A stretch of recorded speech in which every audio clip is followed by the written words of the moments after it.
All right, ladies and gentlemen, we are all horrified by the events of the past 24 hours as we find out more about the crash of that airliner in the French Alps. Joining us now is John Googlia, 50-year veteran airline safety inspector, two-term member of the NTSB, and founder of SafeSkies.com.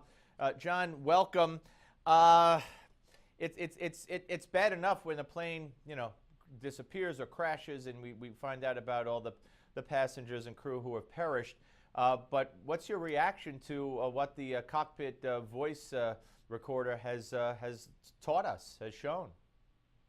Well, being a past airline employee, I mean, it's just devastating to all of us. And I know the people that are currently working in aviation are feeling the pain as well.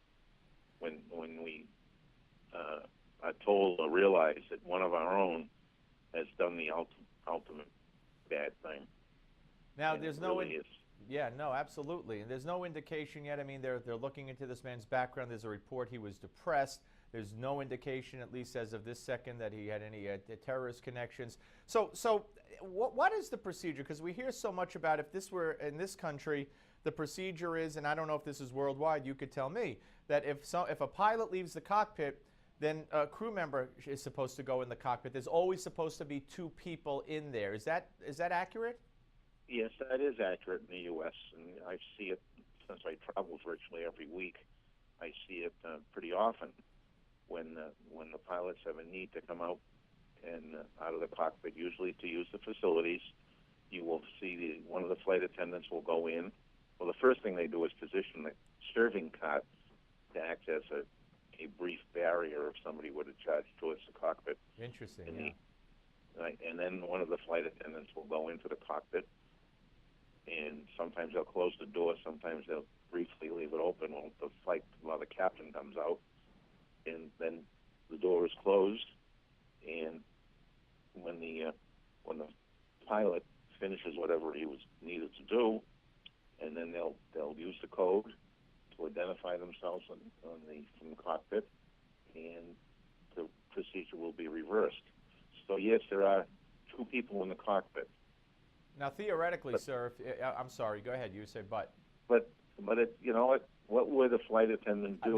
You took the words right out of my mouth. I was going to say, what if, and we don't know for sure that there wasn't, what if there was a flight attendant in this cockpit or in any cockpit and the pilot was intent on taking the plane down? He could easily overpower the average flight attendant, I would imagine, if he had nefarious intent. So that, I think we're like-minded on that. Do you see any way, if a pilot is intent, either because of religious beliefs, terrorist reasons, or depression or mental illness, if a pilot or a co-pilot is intent on doing this, I mean, is there any way to prevent it? I don't think so.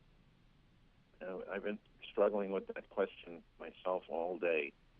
And if somebody is just intent on committing suicide or whatever, and they are a pilot in the cockpit, very, very difficult to prevent it.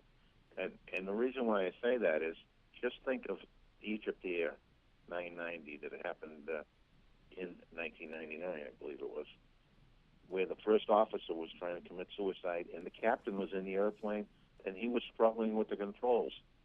But it didn't matter. They crashed anyway. So, commercial airplanes are not designed to be flown in unusual attitudes as a normal course of flight. So if the first officer or one of the pilots were to put it in a situation that it's not designed to fly effectively in, you may lose the airplane no matter what you do. And do you see any relation? I mean, so there's been, I don't know, maybe I'm wrong, maybe it's just because it's been so sensationalized and they've been so high profile, the missing planes, et cetera. But we've had a number of crashes and tragedies in the past, I don't know, 6 months. Does that concern you? I have been looking for the link, a possible link between all of those myself, and there appears to be no link. That's interesting. Oh. Yeah, that is interesting. So although we haven't found the cockpit recorders of the other tragedies. Am I correct? And maybe we'd find out there again that there would have been some nefarious doings in the cockpit.